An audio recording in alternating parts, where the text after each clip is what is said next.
Hello. सबसे पहले सभी दर्शकों को अस्सलामुअलैकुम। मैं आयशा, इस देश की बेटी। इस देश में बेटियों को कन्या कहा जाता है, लक्ष्मी और सरस्वती भी कहा जाता है। इस्लाम में तो बेटियों को बहुत बड़ा दर्जा दिया जाता है। फिर क्या हो गया कि वो अपने भविष्य की लड़ाई लड़ रही हैं, वो अपने जीवन की भीख मांग रही हैं।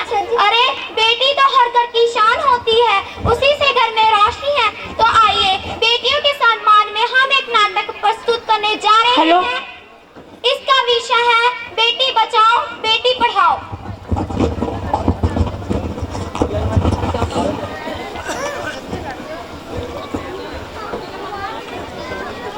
मीरा, ओ मीरा, तुमने कहीं मुन्ना को देखा है?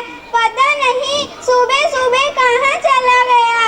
अभी उसने कुछ खाया भी नहीं, दूध भी नहीं पिया और स्कूल जाने की तैयारी भी तो करनी है। नहीं माँ, मैंने तो मुन्ना को नहीं देखा। मैं तो सुबह से बर्तन ही धो रही हूँ। माँ, मुझे भी स्कूल जाना है। मुझे पढ़ना लिखना बहुत अच्छा लगता है। मेरा भी दाखिला स्कूल में करवा दो ना माँ। छोरी बड़ी है स्कूल जाने वाली, घर के काम काज अच्छे से कर ले, आगे चल के यही तेरे काम आने वाले हैं। पढ़ लिख कर कौन सा तुमने कलेक्टर बनना है? जल्दी जल्दी बर्तन साफ कर। माँ जी, मीरा का भी स्कूल में दाखिला दिलवा दीजिए ना, उसे भी पढ़ना लिखना जरूरी है। तू चुप कर। पढ़ना लिखना केवल यह तो लड़कों का काम है, उन्हें आगे चलकर घर गृहस्थी की जिम्मेवारी संभालनी होती है। अरे क्या हो रहा है? कौन किसकी जवाबदारी संभाल रहा है? और हमारी मीरा बेटी क्यों रो रही है? देखिए ना डॉक्टर दीदी, दादी हमें स्कूल ही नहीं जाने देती। कहती है तुझे पढ़ लिख कर क्या करना है, आगे चलकर चूल्हा चौका ही तो संभालना है। अरे ये तो बहुत गलत बात है माँ जी। क्या आपको नहीं लगता हम बेटियां भी पढ़ लिख कर आगे बढ़े? आज समाज बहुत आगे बढ़ गया है। आप किस दुनिया की बात कर रही हैं? हम 21वीं सदी में जी रहे हैं। मैं आज ही टीचर दीदी से बात करके मीरा का दाखिला स्कूल में करवाती हूँ। और हाँ, मैं तो यहाँ इसलिए आई थी कि मुन्ना को पोलियो ड्रॉप दिया कि नहीं, जगह जगह इसके कैंप लगे हैं। अच्छा हुआ बहन जी आप आ गई। अब मुन्ना को पोलियो ड्रॉप भी दे देंगी और मैं उसे स्कूल भी पहुँचा दूंगी।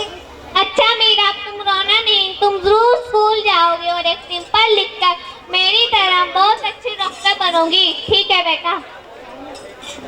जरा एक गिलास पानी तो लाना। अभी लाई बाबूजी।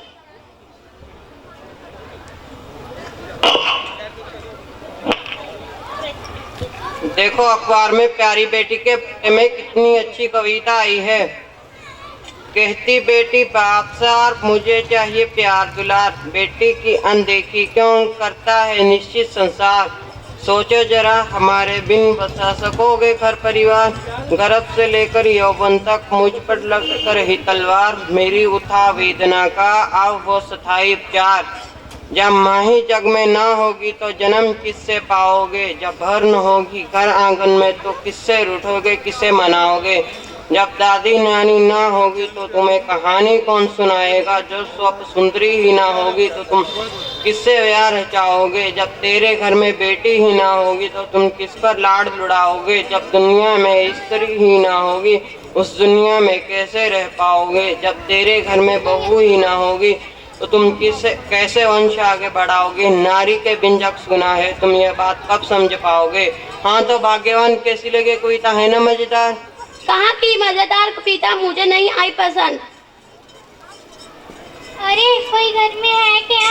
आइए आइए टीचर दीदी, हम आप ही का इंतजार कर रहे थे। हाँ जरा, मैं कुछ दिनों के लिए बाहर चली गई थी इसलिए यहाँ नहीं आ पाई।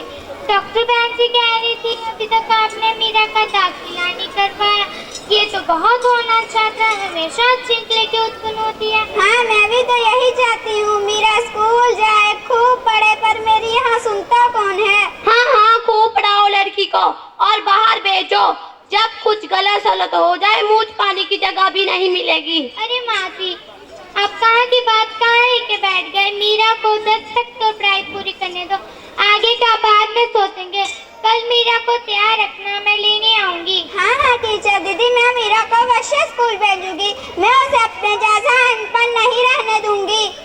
दादाजी सही कहा ना मैंने? हाँ हाँ बेटा, बिल्कुल सही कहा। मैं तो कब से कह रहा हूँ कि मीरा को भी स्कूल जाने दो। अस्सलाम वालेकुम दादाजी। वालेकुम अस्सलाम बेटा। और आगे कर।